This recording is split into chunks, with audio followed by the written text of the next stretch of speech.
Isaac Sarason was a skilled hacker employed by British Telecom-Sprint. Isaac Sarason was a fool. When his health failed, instead of dealing with the problem, he ran. In his wake, he left bodies and ruined lives.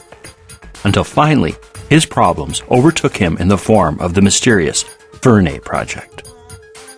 Now, it is months later. The scions of Isaac have become a people whose numbers challenge the stars of the sky. It is into this world of the city we now turn, a world of 1,000 experiences, 1,000,000 wonders.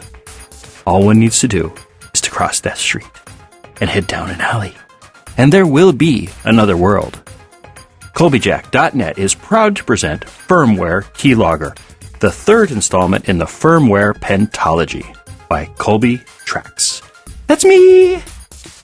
Hello from the 313. Yep. Looks like it's time once again to rock out with our imprinted preconceptions of what should or shouldn't be considered the right and proper music choice today. Which is, of course, Babylon style. Google that one. It exists. This week it beat out Tropical Goth. Think about that for a moment. Tropical Goth. What does that work? Black sun hats and zinc oxide on the nose? But not your regular zinc oxide. No, this zinc oxide understands the darkness.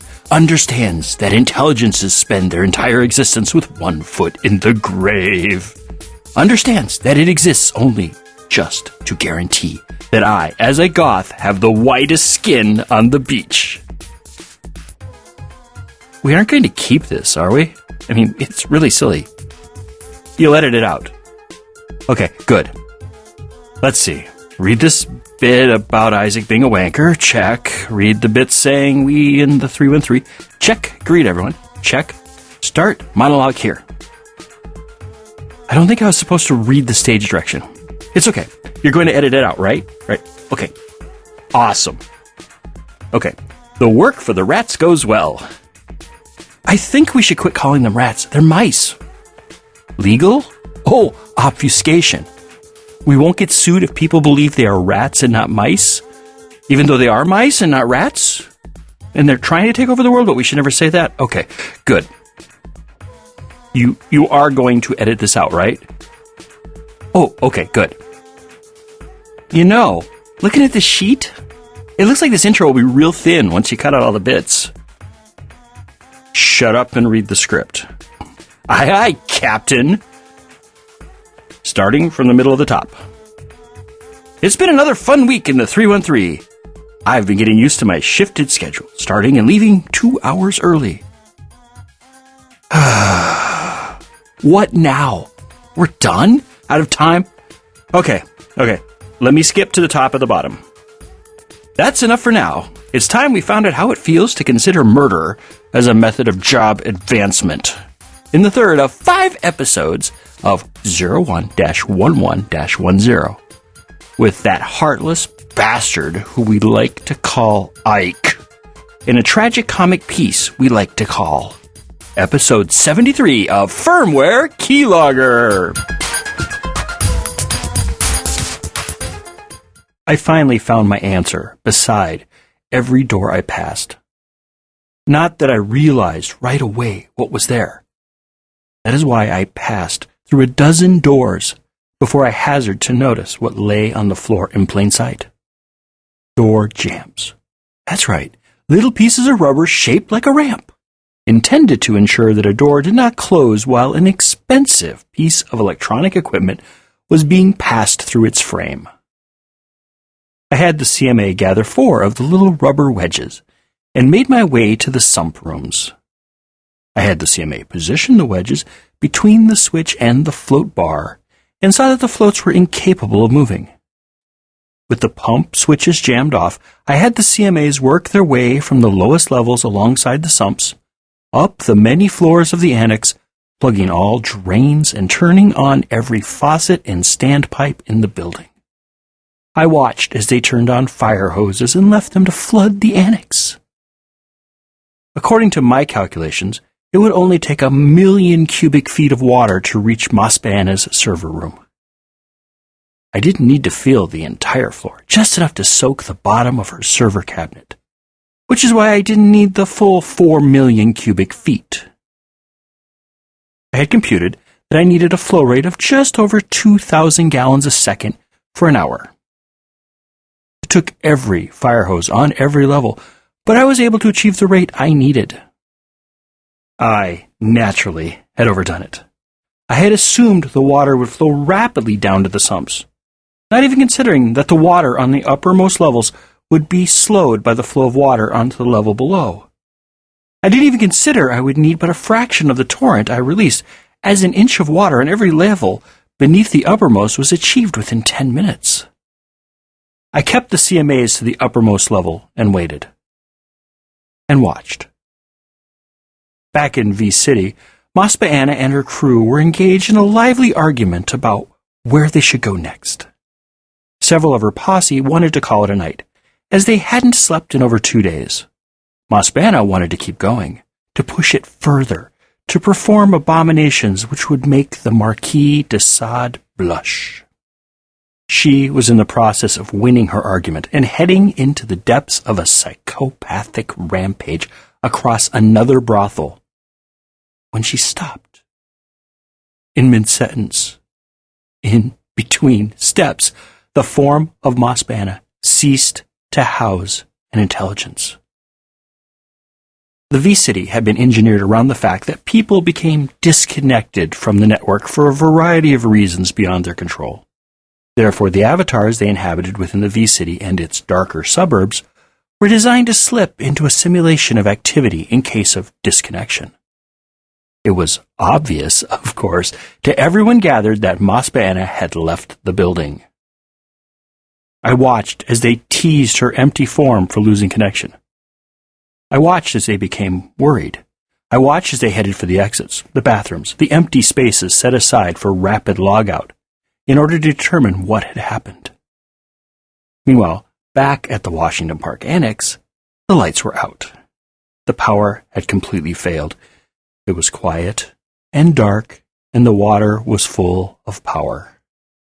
I had the CMAs shut off the hoses they could reach without touching the water. The black water continued to carry the entire current load of the annex to ground until the moment when the Manhattan Electric Substation, which supplied the neighborhoods around the annex, shut down from overload. I lost my connection. But I knew she was dead. Mospa Anna was dead. I, the boy who came second, the boy who was part of the system, the non-special scion of Isaac.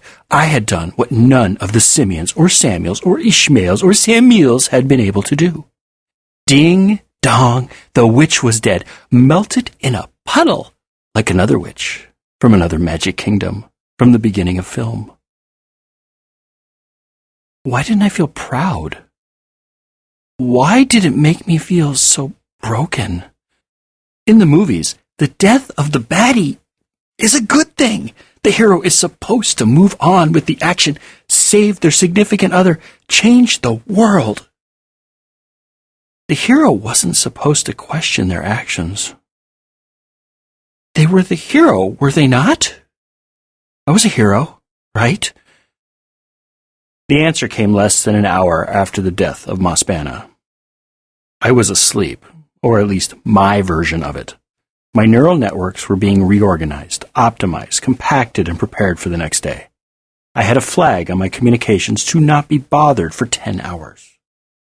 I didn't need all that time. I just didn't want to be bothered. An alarm pulled me back to consciousness. I felt groggy, like the optimization wasn't complete or had been interrupted. I checked the time. I had only been down a half hour. I was in a virtual environment. There was only one person who could pull you into a virtual environment that I knew of. Koenig. I was right. Across the environment. A cafe with a view overlooking the boroughs. Top of the rock, I think, but I was never completely sure that was where we were. Stood Koenig. He was before a vast expanse of glass staring down at the masses as they moved along the streets in the bright morning sun. Everything was incredibly distinct, except him. I could just barely read the numbers on the cabs on the street below us. I couldn't make out more of him than his mass and his presence, both of which were overwhelming. "There was an accident last night," Koenig said slowly. I glanced at him, but saw nothing he didn't want to reveal. He was as indistinct as ever. "Anyone hurt?" I asked.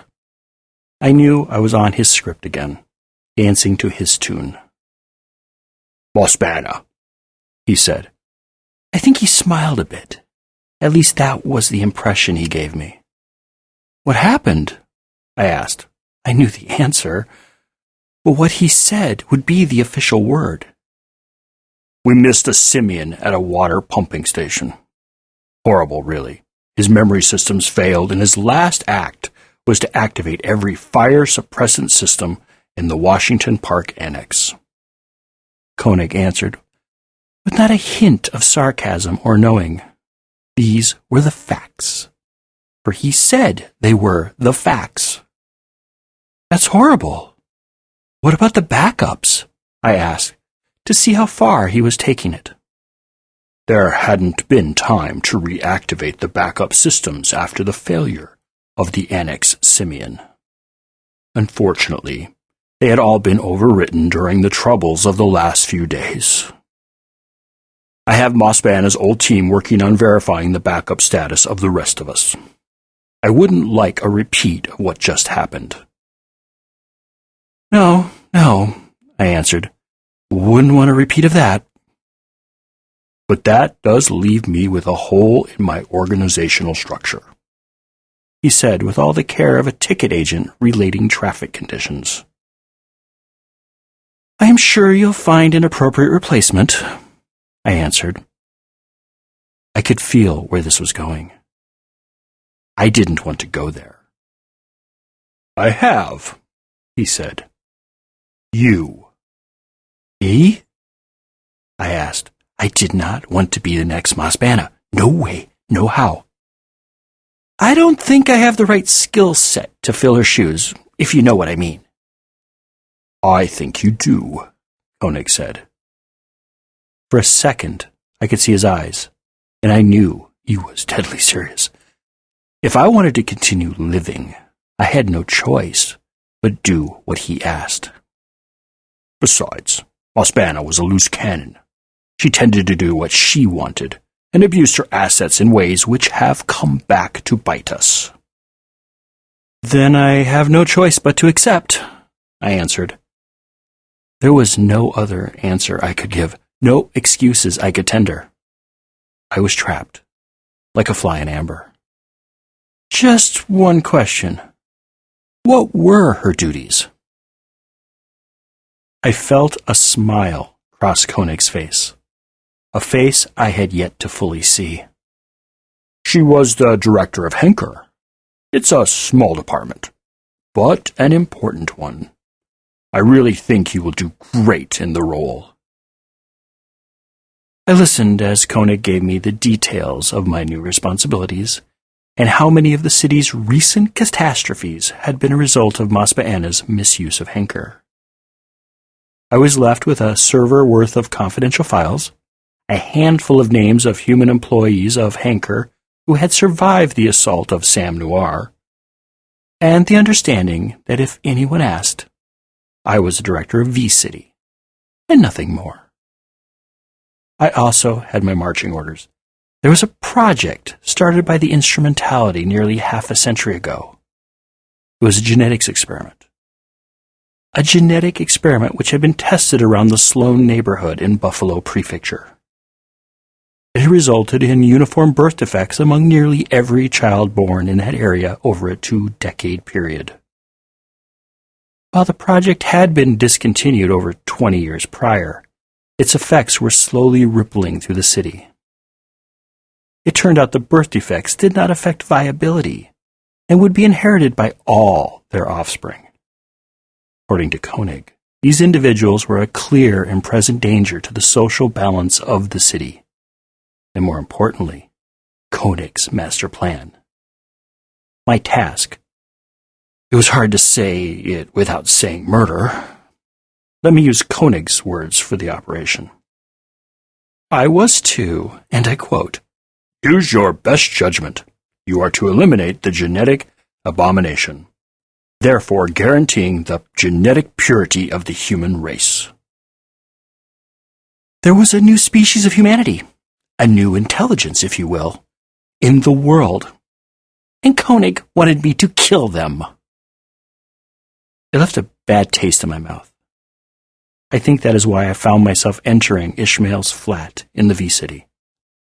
Ishmael had done well in his new career. He had listened and learned, which amazed me, as I had thought our line was beyond learning from anyone or anything. He found caring for others and administering to their needs was something he enjoyed. I remember visiting him after his first week at the ladies' retreat. He had been resigned to what was seen as denigrating work in the physical world, only to discover things weren't as he had believed. It is only better than you expected because it is virtual. If it were in the physical, it wouldn't be so nice for you, I had said that first night in his room over the Candide Bistro, with its neon sign lighting the darkened room. There is a layer of truth to that, he had said with a smile. It had been a warm smile. I think it was the first time I had seen a scion of Isaac happy. But even in the physical, there are different levels to the work. It was always the work with him, never tricks, never Janes or Johns. It was always the work. I leaned back in the overstuffed second-hand chaise recliner and watched the sea in Candide flash on and off. Each time it flared, the room was lit with a deep red, which cast Ishmael's face in a very classic way. Go on, I said, not really caring, but enjoying the sound of his voice. There was a tremor there, a lilt I had not heard before, but I liked it. He sprawled out on his immense couch. He said he found it on the curb down the street, waiting for the decompilers to come through and return it to the nothingness it had come from. It was threadbare and worn, a sign that it was an expensive piece. The chief stuff was ageless, seamless, and unchanging. Maybe that was why it was on the street, instead of simply deleted as was the fashion with cheap items. It had a history, a memory, and if that couch could talk, oh, what stories it could tell. I know I authored a few on that couch, but that was later. And at this moment, even the end of memory was an unknown danger in a distant future.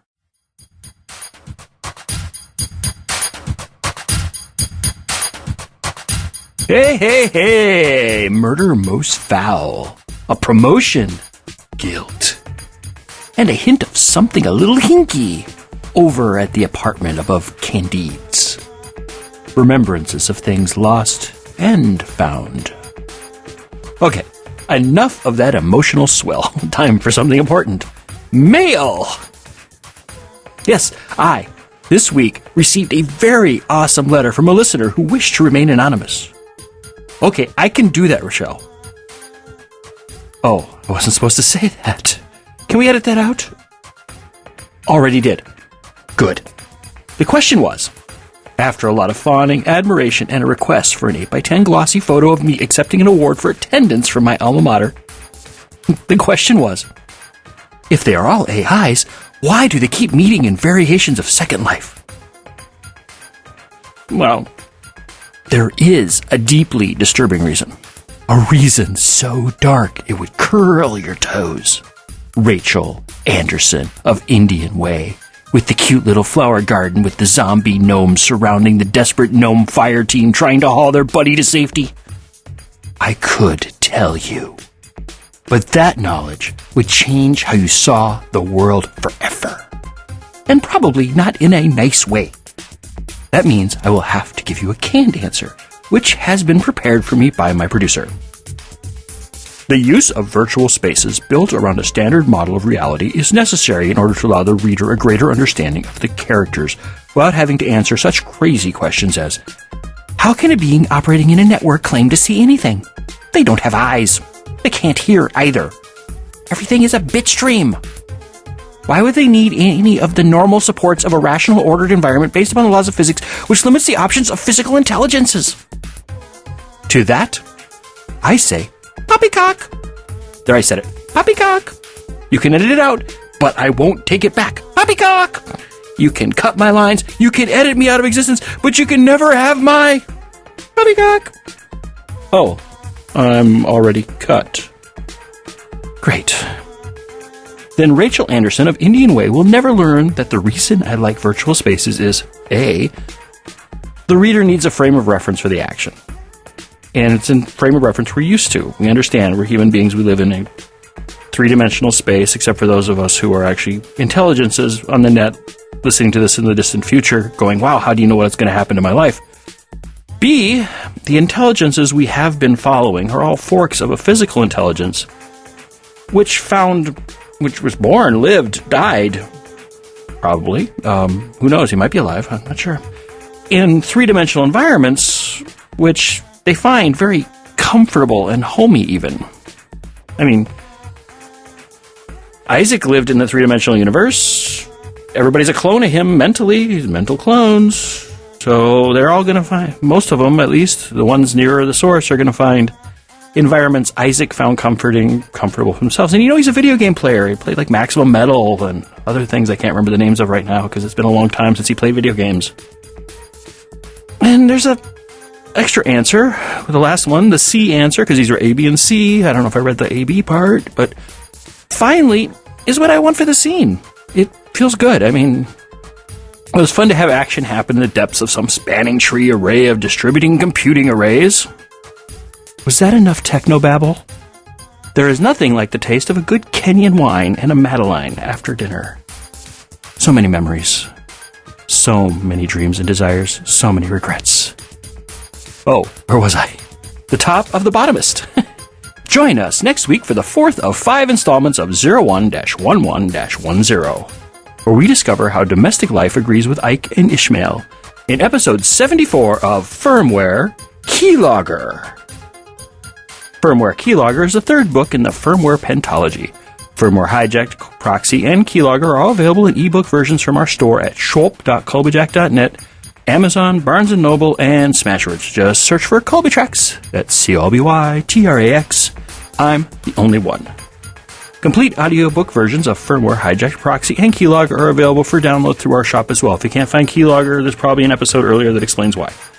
The audiobooks are intro and outro free versions of the stories you hear every week assembled into audio CD-length MP3s for easy burning to old media. That's like CDs, those discs.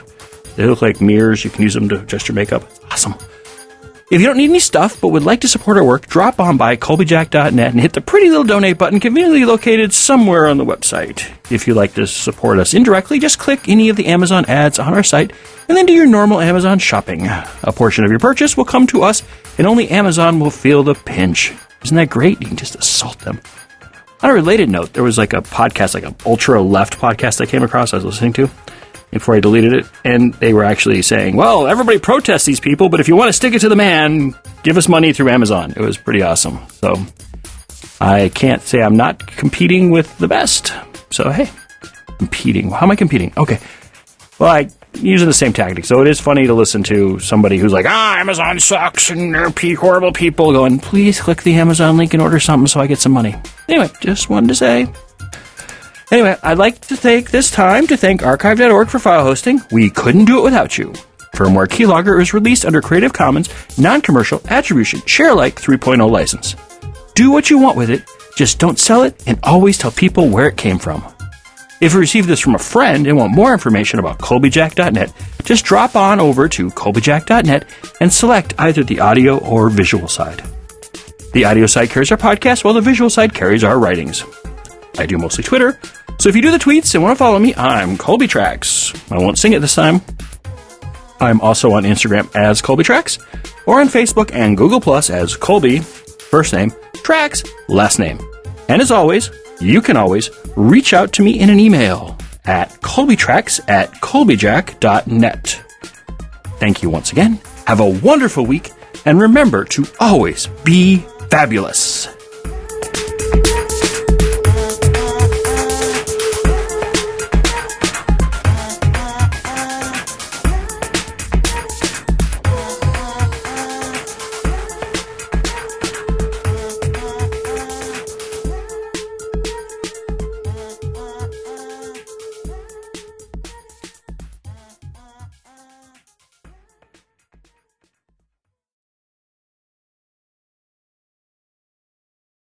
I really have no idea what to put as a hidden track this week.